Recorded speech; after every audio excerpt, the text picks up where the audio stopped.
अस्सलाम वालेकुम नाजरीन। अज का व्लॉग बड़ा जी शुरू करने जी एक मतलब है ना परेशानी आला कि ए देखो ना जी बारिश सारी रात नहीं रुकी तो यह छप्पर बनाया सी तुहाडे सामने कि रोज़ मैं व्लॉग चढ़ना। तुहानू पता ही है कि मैं छप्पर बनाया सी कि इहदे थल्ले असीं अग बालांगे कि माल बन लवांगे। राती सारी रात जिहड़ी ना बारिश नहीं रुकी एक सेकंड भी। तो जदों मतलब सुबह हुई है ना तो यह जी दीवार है ना कच्ची ए जी डिग पई।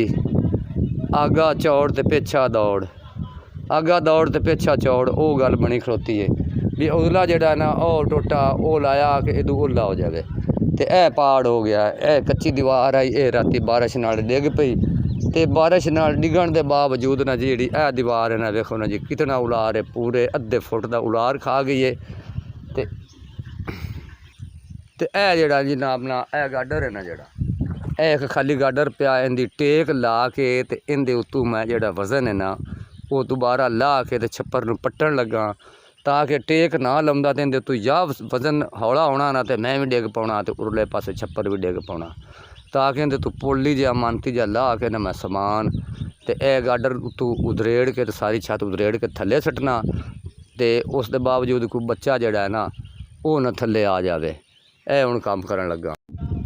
यह देखो ना जी परली साइड ते कितना पानी आ गया तो वो सारा नींह ने पाउंदा पिया। इत्थे पानी और मैंडर तो परली साइड ते इतना को आ गया है कि लोग मंजियां रख के ते अपने जेडे ना वो पट्ठे वढ़ रहे हैं। नाज़रीन मुंजी लावन ना रोज़ी टुरी हुई आई तो चौथा दिन हो गया जो हुण रोज़ी बंद हुई है। उधरों रोज़ी बंद हो गई है कि मुंजी लंदे आ तो सज्जी कट के खांदे।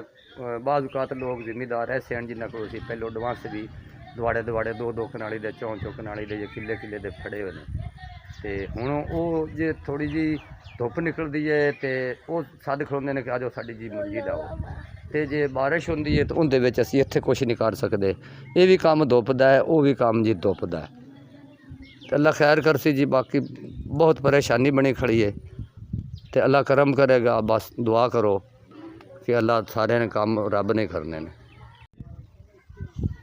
ए देखो नाज़रीन ए मंजियां डाह के ते जिमीदार पट्ठे पवड़ते हैं। इत्थों जी सेम नाला गया टुट तो मैंडर की उरली साइड ते सारा जड़ा ना वो सैलाब इस साइड ते पानी आ गया है कि ए जनाब ना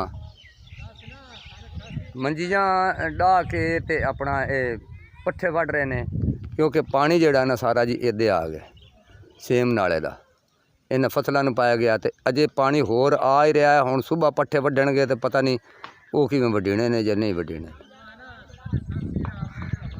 पहले जने सन 88 दे सैलाब आया तो यह हशर होया तो हुण फिर दोबारा आ गया सैलाब। तो यह मंजी थले इट्टां रख के तो फिर वो पट्ठे दिसदे ने। ना इट्टां रखते तो हो सकता मंजी दे उत्तों भी पट्ठे ना दिसदे।